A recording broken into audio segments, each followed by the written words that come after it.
Good good afternoon everyone. My name is Wendell Pis-an, so I will report the module for institutional correction. So lesson 4 topic is institutional based correction in structures, management, standards, programs, and service in the Philippines. Two system based approaches to corrections. The Bureau of Corrections RA 10575, custody, security, and control of prisoners, care and treatment of prisoners, release of prisoners, good conduct time allowance, GCTA, prohibited act subject to disciplinary actions, BGMP, RA 6975, Republic Act 9263, treatment of special needs or unusual offenders, emergency plans, movement, transfer of prisoners, detainees, privileges of detainees and sentenced prisoners, the regional rehabilitation centers for youth, the Child and Youth Welfare Code, the death row, and the role of the writ amparo. So, community and institutional based correction have both similarities and differences. The similarities in these two sanctions are that the individual is going through the treatment on the inside and they are continuing in on the outside.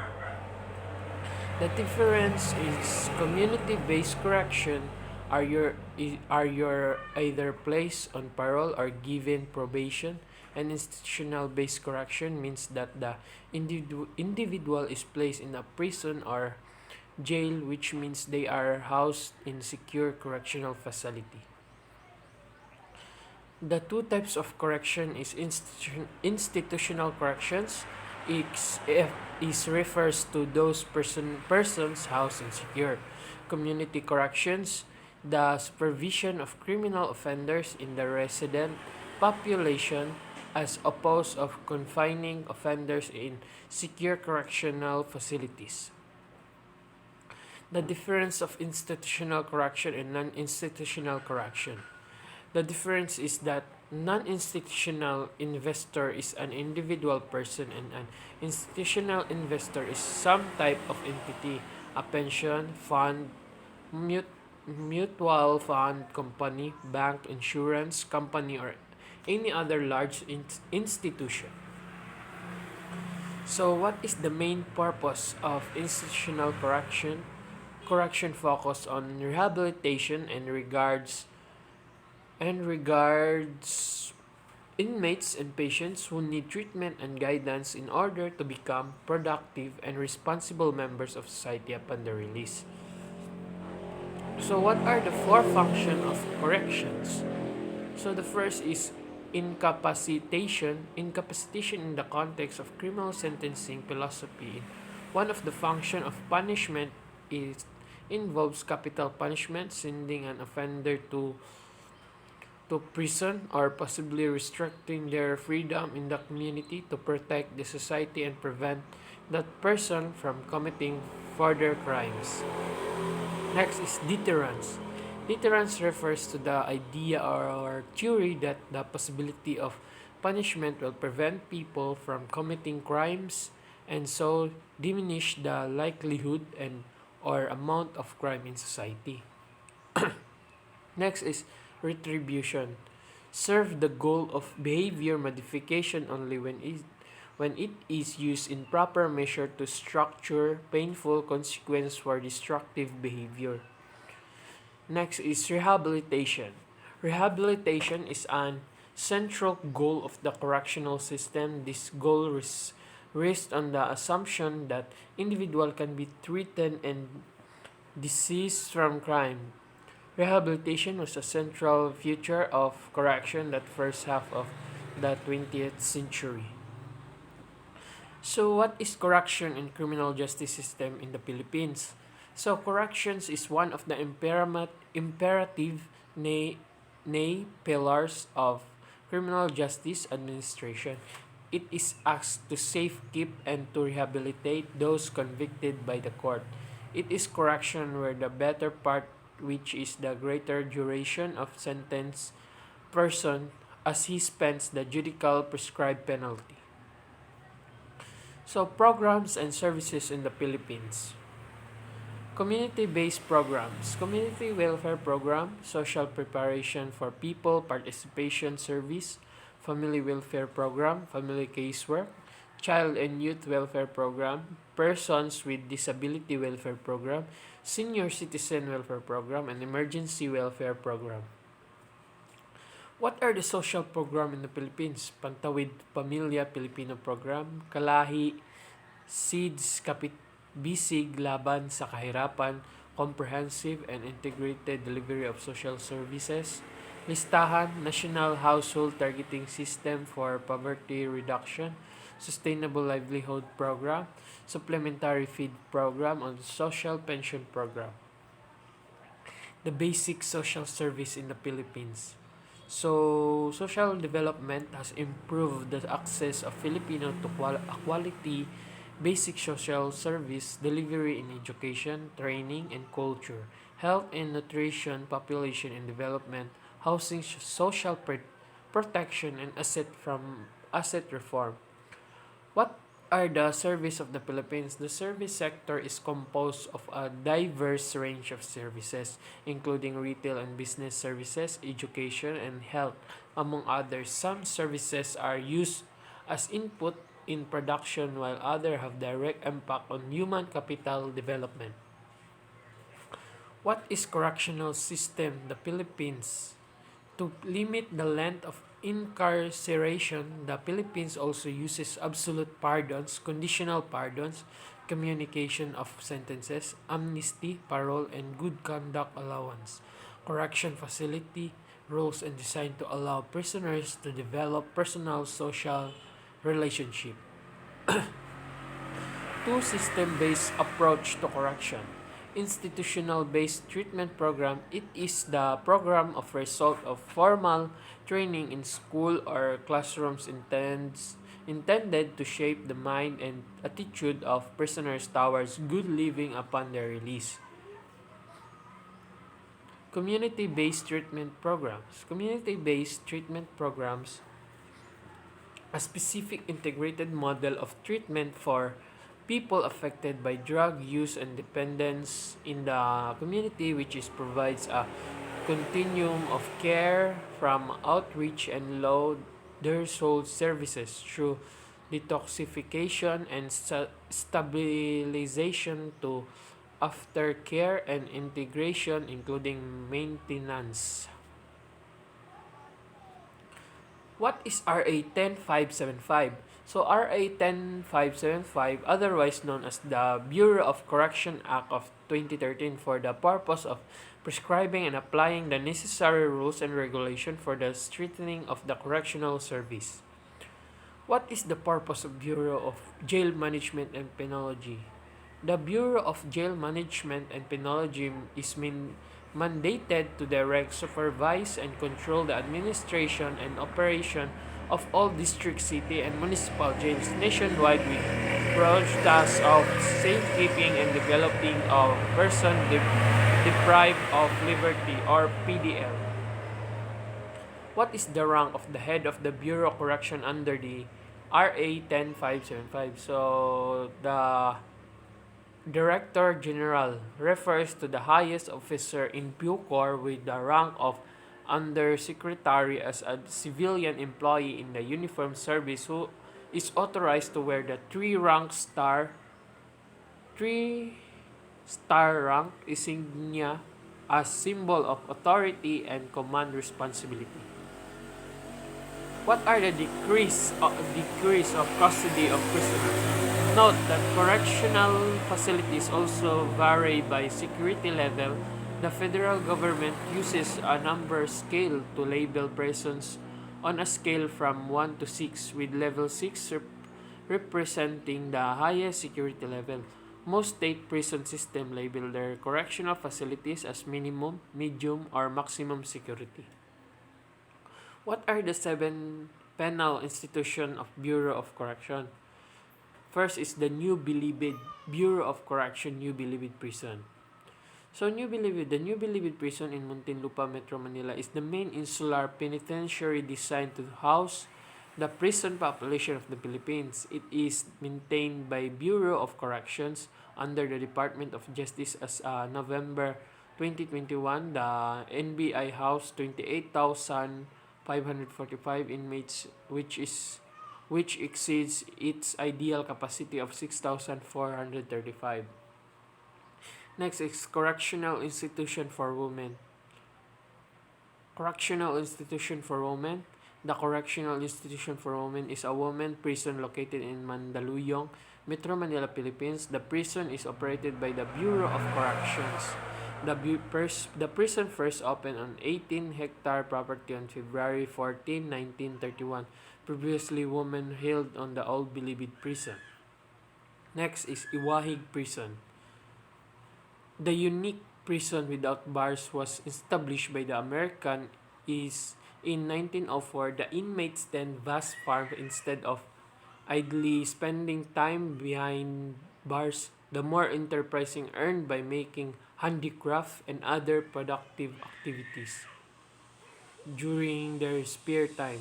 Iwahig has since become synonyms to finely handcrafted bags and other souvenir items. The Iwahig Prison and Penal Farm is one of the most popular prisons in the Philippines. It was established 1902 by the United States for the Filipino prisoners who had fought with the Americans during their colonization in the Philippines. Next is San Ramon and Sablayan Prison. Established during the tenure of Governor General Ramon Blanco, whose patron saint the prison was named after. The facility was originally established for persons convicted on political crimes, considered the oldest penal facility in the country. Prisoners in San Ramon were required to do agricultural work. Next is Penal Farm in Leyte Regional Prisons. Security control of prisoners. Prison security is crucial to maintaining staff and inmate safety in a correctional setting. Security in prisons includes, but it's not limited to managing restrictive housing, populations classification and assessment, managing special populations, and security audits. What is inmates custody? Security and control program. BJMP is mandated to direct, supervise, and control the administration and operation of all district, city, and municipal jails nationwide with broad tasks of safekeeping and development of inmates. What is jail security concept? Prison security refers not only to the means of by which escapes from prevented but also to measures that are necessary to stop high-risk prisoners from directing criminal activity taking place outside the prison. So, the Bureau of Prison classifies prison primarily by one of five security levels. First is minimum security. These prisons, sometimes called federal prison camps or FPCS, have the lowest level of security and are used to house non-violent offenders with a relatively clean record. Next is low security. Low security facilities still have a strong orientation toward inmate work programs, but they also have perimeter fencing and high staff to inmate ratio than FPS. Some of these prisoners may have a history of violence, but they must have less than 20 years left on their sentence to be placed in a low security facility. Next is medium security Federal Correction Institution or FCI are much more likely to have violent offenders as inmates. This is the security level that moves to cell-based housing, more rigorous treatment programs, and perimeter fencing that often includes razor wire, and with electronic detection system. Next is high security prisons are also called United States penitentiaries or USPs.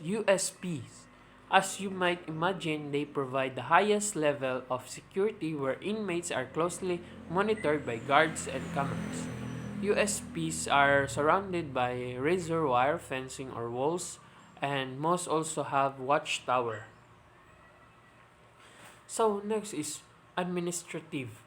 So administrative, this special class of prison encompasses other types of institution designed to house inmates with special considerations such as those who are chronically ill, extremely dangerous, or high escape risk.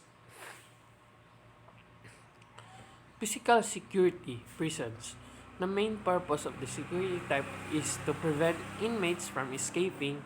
This can include things such as fencing, walls, doors, gates, fixed CCTV cameras, alarms, metal detectors, stationary dogs, x-ray machines, and patrols. So example of security, the guard tower and fixed CCTV cameras. So, basic principles for those treatment of prisoners.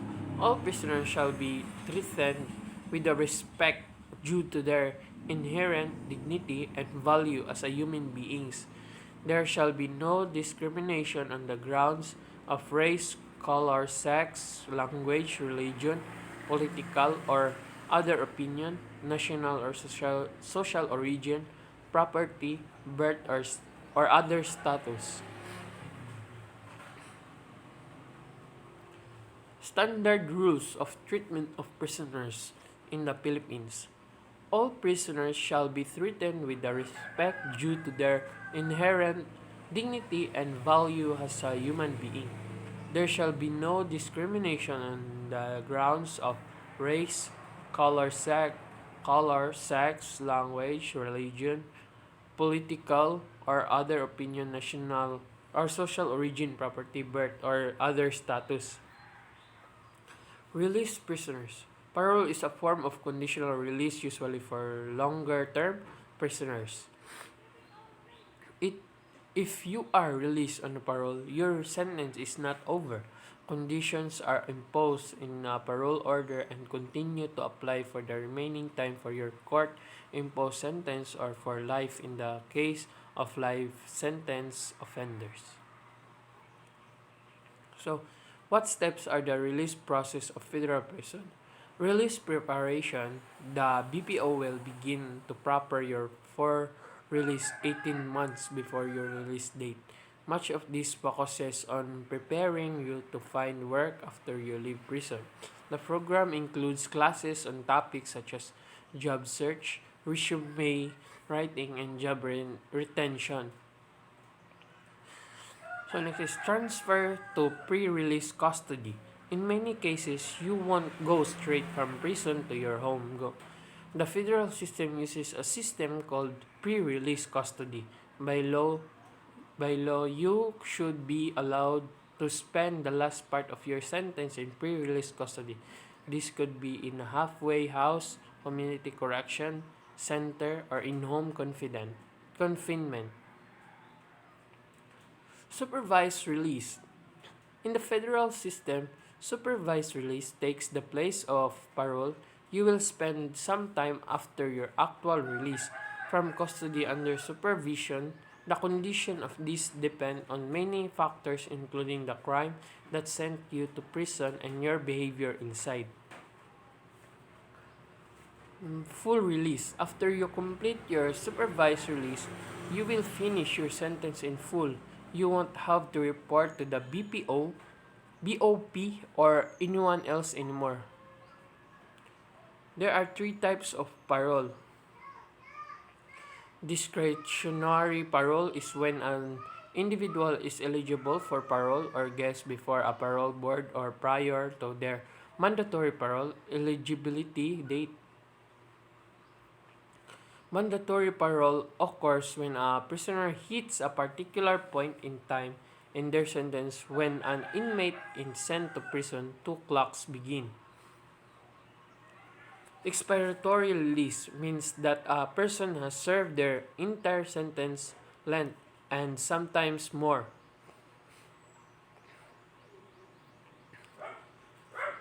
Good Conduct Time Allowance or GCTA, Republic Act 10592, or the Good Conduct Time Allowance GCTA law allows for reduction of sentences of person deprived of liberty depending on how well they obeyed by rules and regulations inside any penal institution, rehabilitation or detention center, or any other local jail.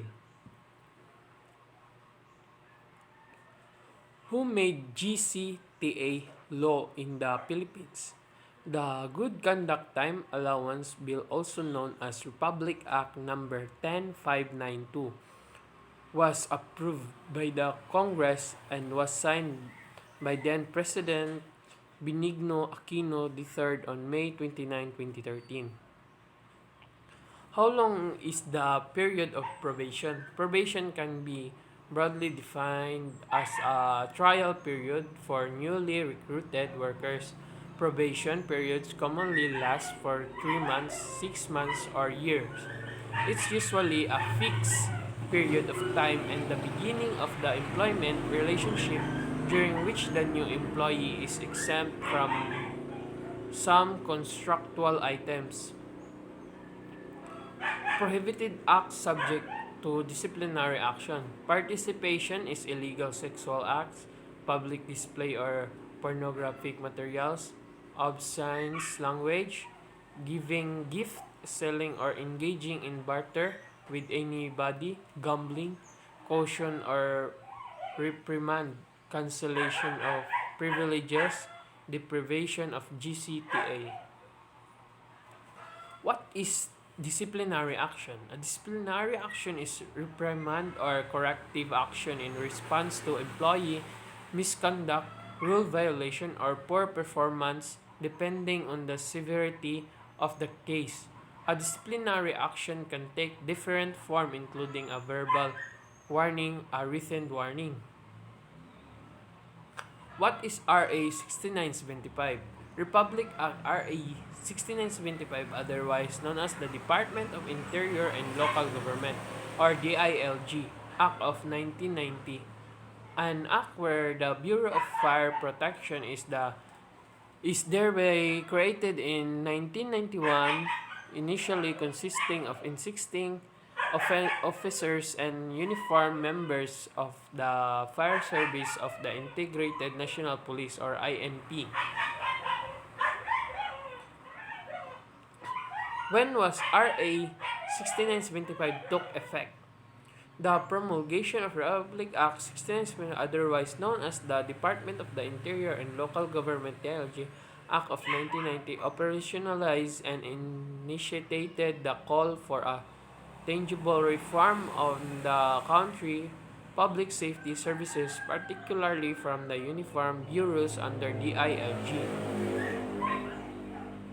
What is Republic Act 9263? 9263, March 10, for an act providing for the professionalization of the Bureau of Fire Protection or BFP and the Bureau of Jail Management and Penology. BJMP, amending certain provisions of Republic Act No. 6975, providing funds thereof and for other purposes.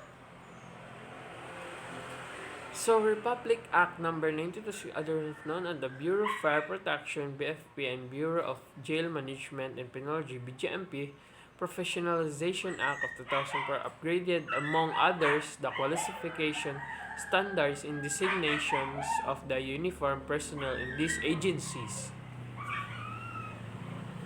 What do you mean by fire protections? Measures and practices for preventing or reducing injury, loss of life, or property by fire. 4 basic principles of fire safety training. Example, reduce fire hazards in young workplace. Keep your building clean and tidy. Both public areas and behind the scene dispose of waste correctly and regularly, especially flammable materials. Store chemicals safely and clean up spillages straight away, keep fire doors closed. So, mali siya example, caution wet floor of fire safety.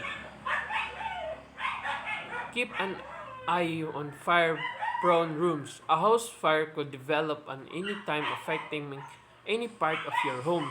But some areas of the home are more vulnerable flames than others. While it's important that you implement fire safety throughout your house or apartment, you should pay special attention to certain areas.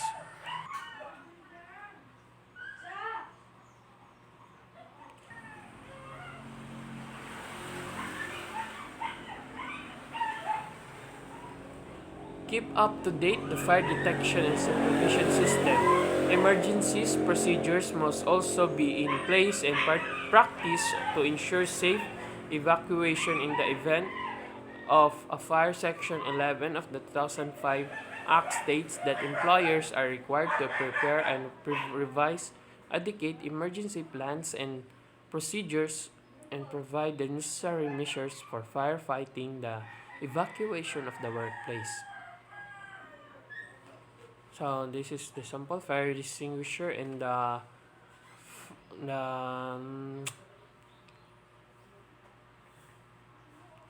mark emergency exits.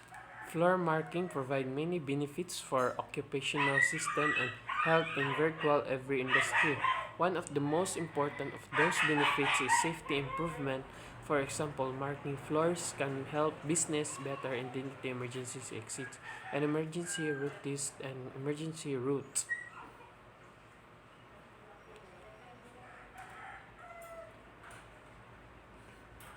What is treatment of offender? So the basic idea of treatment is to help the criminals enhance their ability to help themselves.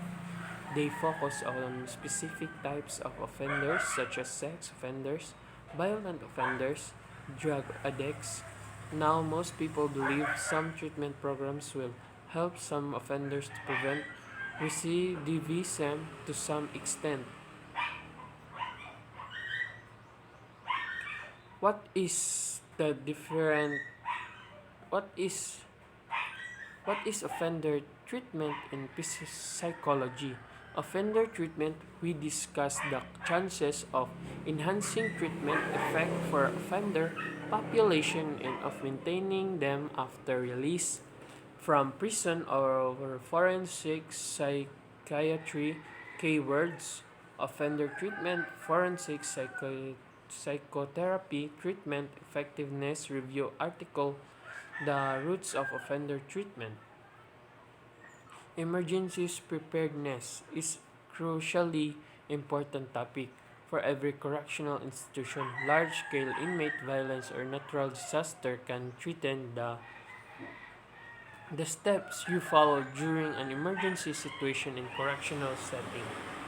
What are the steps you follow during an emergency situation in correctional setting? Activity response use checklist. Arrive on the scene, become aware of the emergency, assess the situation, determine type of emergency, alarm is given, evaluate the situation, enter the emergency site, and stabilize subject or scene, initial medical assessment or long-term monitoring.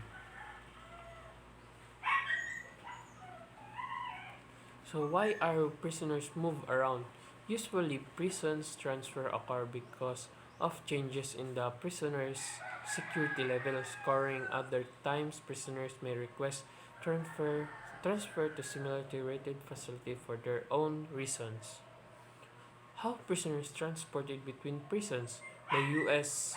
Marshals Justice Prisoner and Alien Transportation System manages the coordination, scheduling, and secure handling of prisoners in the federal custody, transporting them to detention facilities, courts, and correctional institutions via a network of aircraft, buses, vans, and cars. How do they transport federal inmates? JPATs operate a fleet of aircraft which moves prisoners over long distance more economically and with higher security than commercial airlines. Nearly all air movements are done aboard large and small jets the JPOTS owns or leases. Ground transportation is usually provided by the Marshal Service and the BOP. How prisoners are shackled for transport. As a rule, most prisoners will have to wear at least handcuff as a minimum restraint, often a belly chain in added so that the prisoner's hands are shackled to the waist. Later on, nylon belts may be used instead of belly chains. Difference between the prisoners and detainees. Although not afforded all the privileges of a free citizen, a prisoner is assured certain minimal rights by the U.S. constitutional institution and the moral standards of the community. Detainees are individuals who are kept in jail even though they have not yet been convicted of a crime. What are the classification of inmates as to entitlement to privileges? Colony status. Inmates are given entitlement of privileges in addition to those granted within their classification limitation. This is considered as achieving colony status. Under this system, the Director of Corrections, upon recommendation of the Classification Board, classifies an inmate as a colonist. Difference between inmate right and inmate privileges. An important distinction exists between right and privileges. Rights are guaranteed by law while privileges can be granted to individual inmates as long as discipline and security are maintained. Privileges can be revoked by prison or jail staff, but right cannot be. The right of privileges of inmate is the Philippines. All prisoners have the right to a fair trial with advocate and free legal assistance.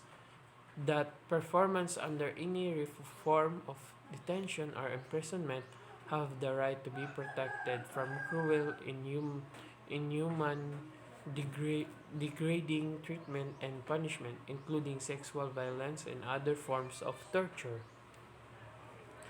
The regional rehabilitation youth centers, rehabilitation centers of youth, a facility designed to provide intensive treatment in residential setting for the rehabilitation of CICL whose sentence have been suspended.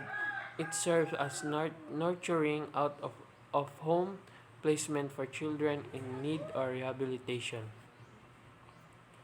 The importance of rehabilitation programs to CISCL, according to the SW, there are education programs implement and attached to rehabilitation programs. These programs aid ICICL to educate themselves as they return to the community and continue their lives. The role of Regional Rehabilitation Center for Youth. The RRCY is a facility designed to provide intensive treatment in the residential setting for the rehabilitation of CICL, whose sentences have been suspended. It serves a nurturing out of home placement for children in the need of rehabilitation. How does rehabilitation help youth offenders? During their detention, youth workers and educators try to rehabilitate young offenders by helping them manage their anger, improve their social and problem solving skills, develop empathy and moral reasoning, and deal with drug addiction. Presidential Decree Number 603, otherwise known as the Child and Youth Welfare Code and issued in December 1974, legally defines special categories of youth, including youthful offenders, and direct the Ministry of Social Services and Development, or MSSD, to provide comprehensive services to assist in youth development. Who are qualified for the Child and Youth Welfare Code? The code shall be known as the Child and Youth Welfare Code. It shall apply to persons below 21 years of age except those emancipated in accordance with law, child or minor or youth as used in this code shall reform to such person. What are the rights of child according to Presidential Decree number 603 Article 3? Right of the child, all children shall be entitled to the rights herein set forth without distinction as the legitimacy or illegitimacy, sex, social status, religion, political antecedents, and other factors. Death row, also known as condemned row, in a place in a prison that houses inmates awaiting execution after being convicted or a capital crime and sentenced to death.